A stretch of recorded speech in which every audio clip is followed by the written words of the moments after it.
സംഖ്യാപുസ്തകം അദ്ധ്യായം 27.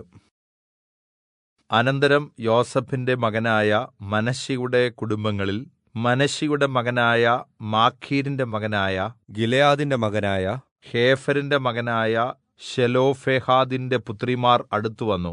അവന്റെ പുത്രിമാർ Mahlah, Nova, Hoglah, Milkha, Tirzah എന്നിവരായിരുന്നു. അവർ സമാഗമനകൂടാരത്തിന്റെ വാതിൽക്കൽ മോശെയുടെയും എലെയാസാർ പുരോഹിതന്റെയും പ്രഭുക്കന്മാരുടെയും സർവ്വസഭയുടെയും മുമ്പാകെ നിന്ന് പറഞ്ഞത്, ഞങ്ങളുടെ അപ്പൻ മരുഭൂമിയിൽവച്ച് മരിച്ചുപോയി. എന്നാൽ അദ്ദേഹം യഹോവയ്ക്ക് വിരോധമായി കോരഹിനോട് കൂടിയവരുടെ കൂട്ടത്തിൽ ചേർന്നിരുന്നില്ല.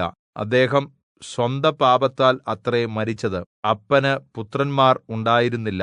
ഞങ്ങളുടെ അപ്പന് പുത്രന്മാർ ഇല്ലാതിരുന്നതുകൊണ്ട് അപ്പന്റെ പേർ കുടുംബത്തിൽനിന്ന് ഇല്ലാതെയാകുന്നത് എന്തിന്? അപ്പന്റെ സഹോദരന്മാരുടെ ഇടയിൽ ഞങ്ങൾക്ക് ഒരു അവകാശം തരണം. മോശെ അവരുടെ കാര്യം യഹോവയുടെ മുമ്പാകെ കൊണ്ടുവന്നു. യഹോവ മോശെയോട് അരുളിച്ചെയ്തത്, ശെലോഫെഹാദിന്റെ പുത്രിമാർ പറയുന്നത് ശരി തന്നെ. അവരുടെ അപ്പന്റെ സഹോദരന്മാരുടെ ഇടയിൽ അവർക്ക് ഒരു അവകാശം കൊടുക്കണം. അവരുടെ അപ്പന്റെ അവകാശം അവർക്ക് കൊടുക്കണം. നീ യിസ്രായേൽ മക്കളോട് പറയേണ്ടത് എന്തെന്നാൽ, ഒരുത്തൻ മകനില്ലാതെ മരിച്ചാൽ അവന്റെ അവകാശം അവന്റെ മകൾക്ക് കൊടുക്കണം.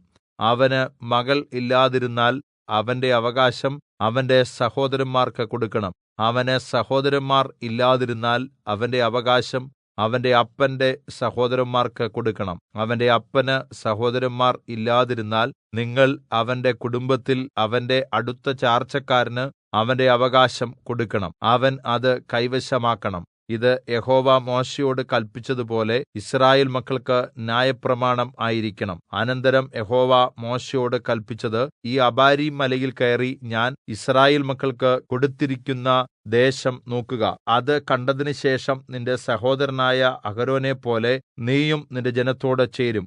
സഭയുടെ കലഹത്തിൽ നിങ്ങൾ സീൻ മരുഭൂമിയിൽവച്ച് അവർ കാൺകെ വെള്ളത്തിന്റെ കാര്യത്തിൽ എന്നെ ശുദ്ധീകരിക്കാതെ എന്റെ കല്പനയെ മറുത്തതുകൊണ്ട് തന്നെ. സീൻ മരുഭൂമിയിൽ കാദേശിലെ കലഹജലം അത് തന്നെ. അപ്പോൾ മോശെ യഹോവയോട്, യഹോവയുടെ സഭ ഇടയനില്ലാത്ത ആടുകളെപ്പോലെ ആകാതിരിക്കുവാൻ അവർക്ക് മുമ്പായി പോകുവാനും വരുവാനും അവരെ പുറത്തു കൊണ്ടുപോകുവാനും അകത്ത് കൊണ്ടുവരുവാനും സകല ജഡത്തിന്റെയും ആത്മാക്കളുടെ ദൈവമായ യഹോവ സഭയുടെ മേൽ ഒരാളിനെ നിയമിക്കുമാറാകട്ടെ എന്ന് പറഞ്ഞു. യഹോവ മോശെയോട് കല്പിച്ചത്, നൂന്റെ മകനും എന്റെ ആത്മാവുള്ള പുരുഷനുമായ യോശുവയെ വിളിച്ച് അവന്റെ മേൽ കൈവച്ച് അവനെ പുരോഹിതനായ എലെയാസാരിന്റെയും സർവ്വസഭയുടെയും മുമ്പാകെ നിർത്തി അവർ കാൺകെ അവന് ആജ്ഞ കൊടുക്കുക.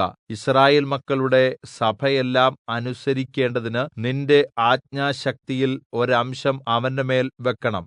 അവൻ പുരോഹിതനായ എലെയാസാരിന്റെ മുമ്പാകെ നിൽക്കണം. അവൻ അവനുവേണ്ടി യഹോവയുടെ സന്നിധിയിൽ ഊരീം മുഖാന്തരം അരുളപ്പാട് ചോദിക്കണം. അവനും യിസ്രായേൽ മക്കളുടെ സർവ്വസഭയും അവന്റെ വാക്കനുസരിച്ച് പോകുകയും വരികയും വേണം. യഹോവ തന്നോട് കല്പിച്ചതുപോലെ മോശെ ചെയ്തു. അവൻ യോശുവയെ വിളിച്ച് പുരോഹിതനായ എലെയാസാരിന്റെയും സർവ്വസഭയുടെയും മുമ്പാകെ നിർത്തി അവന്റെ മേൽ കൈവച്ച് യഹോവ മോശെ മുഖാന്തരം കല്പിച്ചതുപോലെ അവന് ആജ്ഞ കൊടുത്തു.